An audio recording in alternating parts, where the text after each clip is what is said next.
नमस्कार साथियों, the education India में आपका स्वागत है। आज हम जानेंगे कि अस्थि कोशिका क्या होता है। अस्थि कोशिका 3 प्रकार के होता है।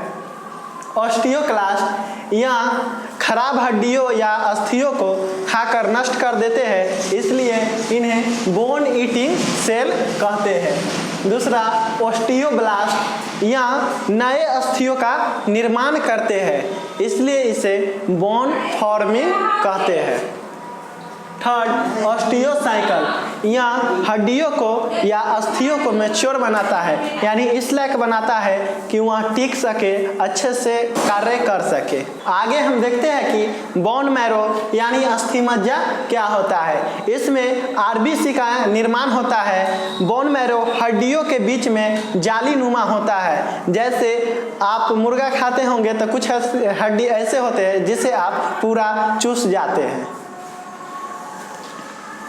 आगे देखते हैं संधि यानी ज्वाइंट। इमूवेबल संधि, यह थोड़ा सा भी गति नहीं करता है, यह जहाँ है वहीं एक ही जगह खड़े रहता है। जैसे हमारी खोपड़ी की संधि यह गति नहीं करती है, या हमारे जबड़े की संधि यह भी गति नहीं करती है। स्लाइटली मूवेबल संधि यानी अपूर्ण संधि।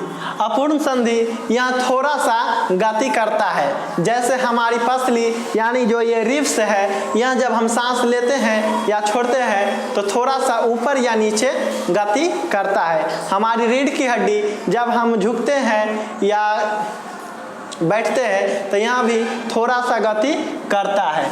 फ्रीली मूवेबल संधि, यह पूर्ण तरह से हमें गति प्रदान करता है, यानी कि हम जैसे चाहे वैसे हाथ पैर को घुमा सकते हैं।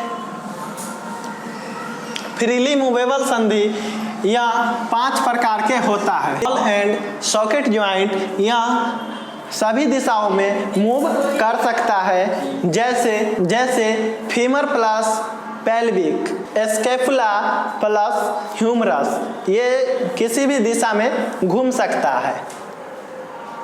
इसे बॉल एंड सॉकेट ज्वाइंट कहेंगे। हिंज ज्वाइंट्स या कब्जा संधि, यह केवल एक ही दिशा में गति करने की अनुमति देता है। जैसे हमारा हाथ का केहूनी, यह सिर्फ आगे की ओर ही मूव कर सकता है, लेकिन पीछे एक निश्चित स्थान पे जाके रुक जाता है। हमारे पैर का यानी घुटना, ये भी पीछे की ओर मूव करता है, लेकिन आगे जाकर रुक जाता है।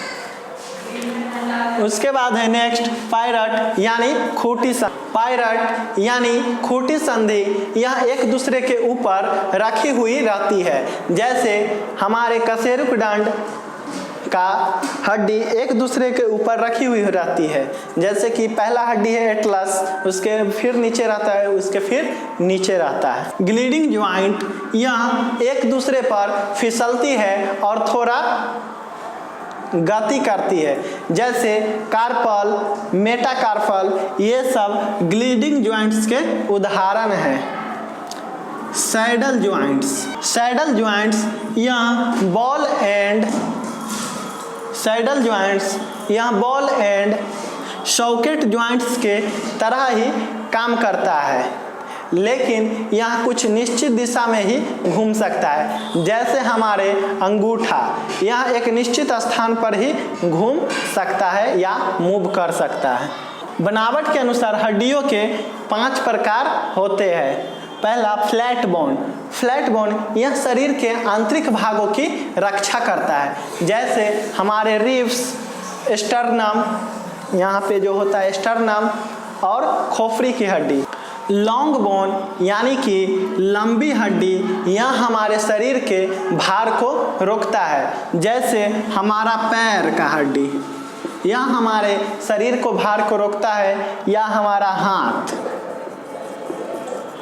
ये भी हमारे भार को कभी कभी रोकता है। शॉर्ट बोन यानी कि छोटी हड्डी, यह आकार में छोटे होते हैं तथा हमें स्थायित्व यानी कि यह भी खड़े होने में मदद करते हैं। जैसे टार्सल, मेटाटार्सल, ये सब छोटी बोन है, लेकिन हमें यह स्थायित्व देता है, यानी कि खड़े रहने में मदद करता है। इरेगुलर बोन, यह हमारे शरीर को हल्की गति प्रदान करता है। जैसे कशेरुक दंड, या मेरुदंड की हड्डियाँ यह आकार में हमेशा ही अलग अलग होती हैं। मेरुदंड। सिस्मोइड बोन और सिस्मोइड बोन यह भी कार्टिलेज का ही एक रूप होता है जो हमारे पैर यानी घुटना के पटेला में पाया जाता है। आई होप कि ये सारी बातें आपको समझ में आई होंगी। मिलते हैं नेक्स्ट वीडियो में।